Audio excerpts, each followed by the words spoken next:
మీరు చెప్పాలి సార్. మీరు దేవుడిని యూనివర్స్ వెనక కూర్చోబెట్టి అక్కడ కూర్చొని మరి ఏం చేసినాడో మొత్తానికి కాజ్ అక్కడి నుంచి యూనివర్స్ స్టార్ట్ అయింది అన్నారు.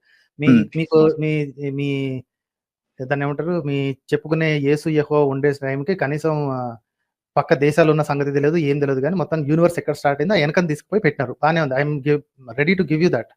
ఇప్పుడు మీ దేవుడి యొక్క ప్రాపర్టీస్ చెప్పండి, ఆలోచిద్దాం. మీ దేవుడి యొక్క ప్రాపర్టీస్ ఏంది? యూనివర్సల్ రోజుకోటి క్రియేట్ చేస్తాడా, లేదా ఒకసారి చేసేసి నిద్రపోయిందా? గాడ్ క్రియేట్ చేసిండు, దాన్ని మెయింటైన్ చేస్తున్నాడండి. ఓకే, ఒకటే క్రియేట్ చేసిండా, ఇంకా మళ్ళీ జీవితంలో ఇంకోటి చేయలేదా? సో అకార్డింగ్ టు స్క్రిప్చర్ దేవుడు చెప్పిందైతే ఈ ఒక యూనివర్స్ గురించి చెప్పిండు. ఏ స్క్రిప్చర్ లో చెప్పారండి? బైబిల్. ఓల్డ్ టెస్టమెంటా? Yeah, old testament. Old testament క్రైస్తవులది కాదు కదా, అది ఇంతకు ముందు ఉన్న ఇంకొక మతం వాళ్ళది కదా. ఏ మతము? యూదా మతం కదా. యూదులు మనోళ్ళేనా, క్రైస్తవులేనా? సో క్రైస్తవుల బైబిల్లో మరి